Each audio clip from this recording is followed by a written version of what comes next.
Could this simple illustration offer clues into why so many people struggle to stay committed to their New Year's resolutions? If you've had difficulty sustaining your resolutions in years past, I'm going to explain why this problem may go beyond just motivation and discipline. What do you see when you look at this image? The three random Pac-Man shapes are pretty obvious, but I'm guessing you also see the triangle, right? Except in reality, there is no triangle. So why do you see it? Your brain constructs the triangle by inferring its shape from the surrounding figures. Another way of saying that is that the triangle is defined by what is around it, or exists only in relationship to those other shapes. So what does this have to do with you and New Year's resolutions? More than you might think. As a psychologist, the vast majority of people I work with in therapy are there because of how others have hurt them. It's not always obvious, but their lives are often defined by how others have treated them or what they believe others think of them. A bit like the triangle image, their lives have become constrained by the defining features of others, whether it be others' words, behaviors, or attitudes. So if you think that's a stretch, ask yourself, did I have to consciously perceive the triangle, or did it just appear naturally and without effort? Most likely it appeared without any conscious involvement. You didn't have to think it into being. Your brain just filled in the gaps, or connected the dots, and created an image that isn't really there. Similarly, when we grow up with a lot of negative feedback in our environment, especially as kids when we are vulnerable, impressionable, and more emotionally sensitive, criticisms from others, especially those who are influential in our lives, such as parents or peer groups, can subconsciously influence us to believe what is said about us, which can define who we believe ourselves to be. If you have often been labeled as incompetent, not good enough, too slow, not smart enough, not cool enough, or treated as if you don't matter, those hurtful labels can leave a permanent emotional mark on you, which can in turn lead to a lot of corresponding negative thinking about yourself, and with enough repetition, become an automatic, subconsciously driven belief system about yourself. And that, in turn, is likely a key part of why you'd want to make a New Year's resolution in the first place.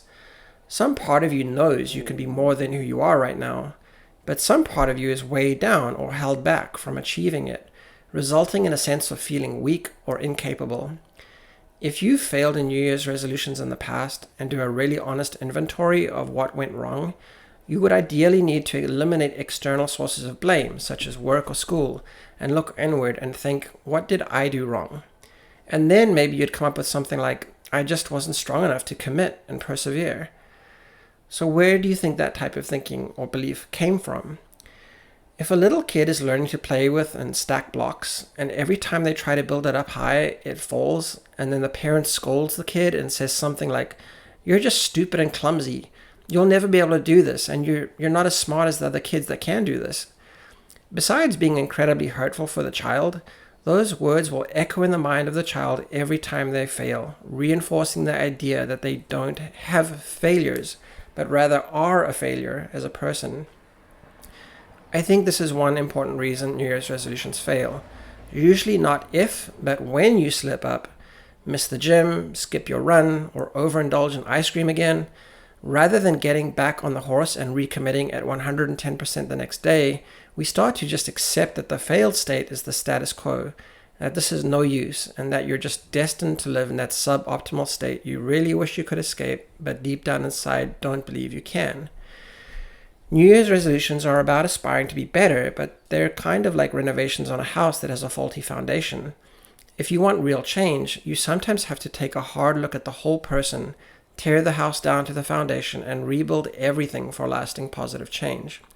Practically speaking, this means creating the mental image of the best version of yourself that you can be, believing that you can become that person no matter how people may doubt you or even how much you doubt yourself, and then commit 100% to the process of achieving that goal. Even if you only improve 1% a day, and every few days you fall off course and have to start over again, you still hold that vision in your mind and persevere. You embrace the fact that it can be hard and that at times you will slip up, but you keep moving forward because this is the process of forging your own unique identity, unconstrained by the negative inputs from others in your past. And just to revert back to the image, Imagine if you could cause those three random shapes to start converging in on each other until the point where they all merged as a single blob. Again, I'm speaking in metaphors here, but this could be likened to taking charge of the things that have influenced you or defined you and putting them in their rightful place. If the black shapes were merged to a single point, the white triangle shape that used to be defined by them would now have vanished, and the white space would be free to expand in any and all directions, essentially unrestricted and unlimited. That would be analogous to the new and unrestricted version of yourself. So you're not trying to modify the triangle anymore, as in New Year's resolutions. You're reinventing the entire image of yourself. By the way, exercising more is one of the more common New Year's resolutions that folks make. And it is a good one, but I think exercise is also a good parallel for the image I've just discussed and how to change it into something entirely new. If you've ever pushed yourself past the point of where you wanted to quit a workout because you were tired or sore, and I mean really pushed past it, not just a tiny bit, this can serve as an example of how you can learn at a practical level to exceed your perceived limits. And you can begin to scratch the surface of how much more you are capable of than you think you are.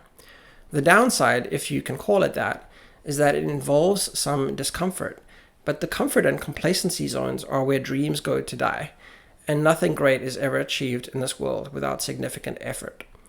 Comfort and complacency are hard to overcome because, in part, they are probably genetically wired into us for conservation of energy, from a time when there wasn't incredibly easy access to an overabundance of calories, and life required a lot of physical activity, so conserving energy made sense.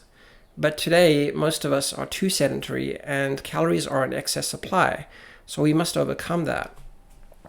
A second part may be that, in returning to the example of childhood rife with put-downs and criticisms, I think we can sometimes feel stuck in the wounded position, waiting and hoping that someone will come along and pick us up and encourage us and help heal our wounds, thus validating our worth and our existence. In reality, that person may not be coming, and even if they are, it's best to know how to pick yourself up anyway. Life can be cruel and unfair, but that is also the law of the jungle, and it can be survival of the fittest and strongest. I'm not saying, of course, that you shouldn't have meaningful relationships and a sense of community. We are social creatures, and those things are vital to our well-being.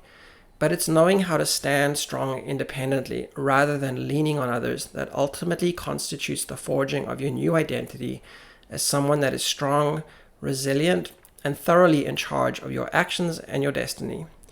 When that mindset becomes your North Star, your need for New Year's resolutions will vanish, because every day of your life will be about the pursuit of that mission.